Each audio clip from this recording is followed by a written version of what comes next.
भारत रियासती दहशतगर्दी से वालरल कश्मीर में हकीकतू तब्दील नथो करे सके। वालरल कश्मीर जेल बणिजी चुको है।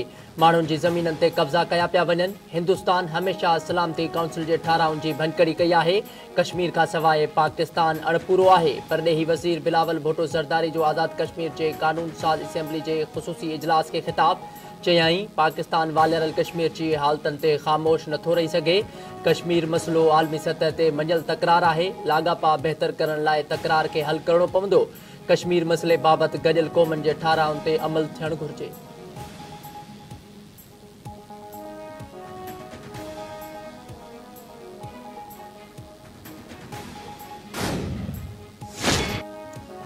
इमरान खान करप्शन की निशानदही ते जनरल आसिम मुनीर के DGISI के उहदे तां हटायो हो।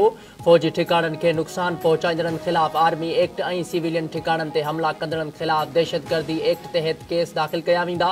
को बियो कानून न पियो ठहे। वज़ीर आज़म शहबाज शरीफ जो क़ौमी असेंबली में ख़िताब। संदसि चवणु आहे त PTI शरपसंद वतन की हिफ़ाज़त लाइ मौजूद जहाज़नि खे ॿाहिरि ॾियण लाइ पहुता हुआ। इहा सिधी मुल्क दुश्मनी नाहे त ॿियो छा आहे। 60 अरब रुपया क़ौमी नाणे में नाहिन आया। यह रक़म क़ौमी नाणे में अचण घुरिजे हा। चीन वालरल कश्मीर में G20 इजलास जो बाइकाट कयो आहे।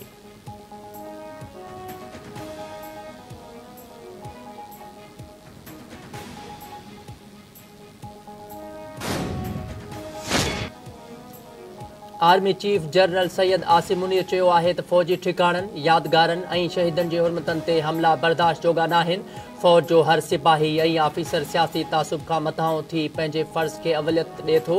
को शक नाहे त शहीदनि जी फ़र्ज़ शनासी ऐं अज़ीम क़ुर्बानियुनि जे करे हू आज़ाद फ़िज़ा में ज़िंदगी गुज़ारे रहिया आहिनि। शहीदनि जूं क़ुर्बानियूं ऐं गाज़ियुनि जूं ख़िदमतूं संदनि क़ीमती असासो आहिनि। GHQ रावलपिंडी में शहीदनि ऐं गाज़ियुनि जे एज़ाज़ में एज़ाज़ विरहाइण जी तक़रीब। 51 आफ़ीसरनि खे सितारा इम्तियाज़, 22 आफ़ीसरनि ऐं जवाननि खे तमग़ाए बिसालत ऐं ॿिनि जवाननि खे गॾियल क़ौमनि जी ख़ुसूसी मेडल जी एज़ाज़ सां नवाज़ियो वियो। आर्मी चीफ 25 मई ते शहीदनि जे एहतराम जो ॾिहाड़ो मल्हाइण जो ऐलान।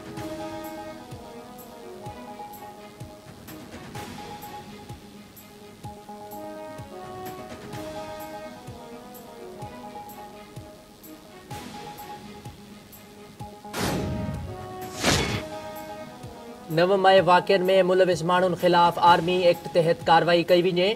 क़ौमी असेंबली में ठारा मंज़ूर। ठारा में मुतालबो कयो वियो आहे त 9 मई वाक़िअनि में मुलविस माण्हुनि ख़िलाफ़ आर्मी एक्ट 1956 दहशतगर्दी रोक एक्ट ऐं फ़ौजदारी ज़ाब्ते तहत कार्रवाई कई वञे।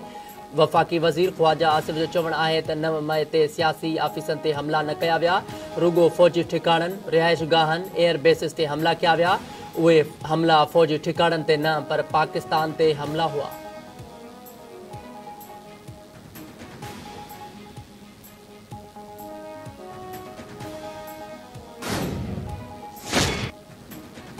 पंजाब में 14 मई ते चूंडुनि वारे फ़ैसिले ते नज़रसानी जी इस्तदा। वफ़ाक़ी ऐं सूबाई हुकूमतनि सुप्रीम कोर्ट में जवाब जमा कराए छॾियो। वफ़ाक़ी हुकूमत जवाब में चयो आहे त आज़ाद ऐं शफ़ाफ़ चूंडुनि जी आइनी ज़िम्मेवारी इलेक्शन कमीशन जी आहे।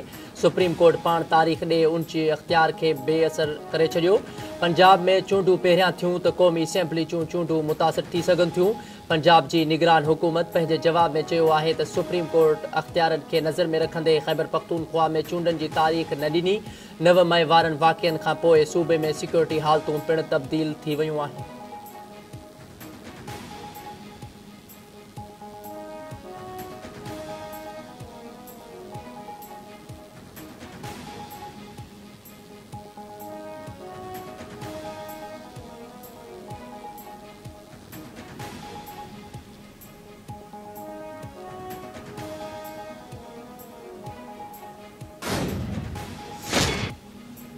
ऑडियो लीक्स की जांच लाइ जोड़ियल जुडिशल कमीशन सभिनी ऑडियोज़ जो ट्रांसक्रिप्ट घुरी वरितो।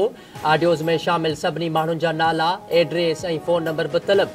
अटार्नी जनरल के समूरो रिकॉर्ड 24 मई खां पहिरियां जमा कराइण जी हिदायत।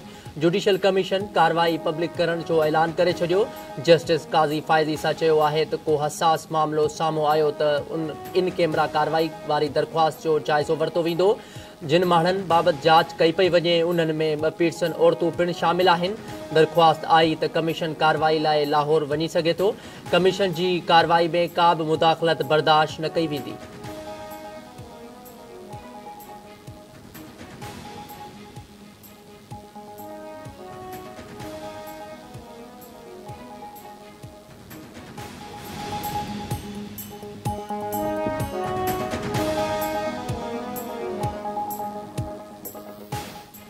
अस्सलामुअलैकुम नाज़रीन, धरती टीवी में भलीकार, मां आहियां मोहम्मद इसहाक। हेडलाइन सां ॾिठूं तफ़सीली ख़बरूं मुख़्तसर ब्रेक खां पोइ।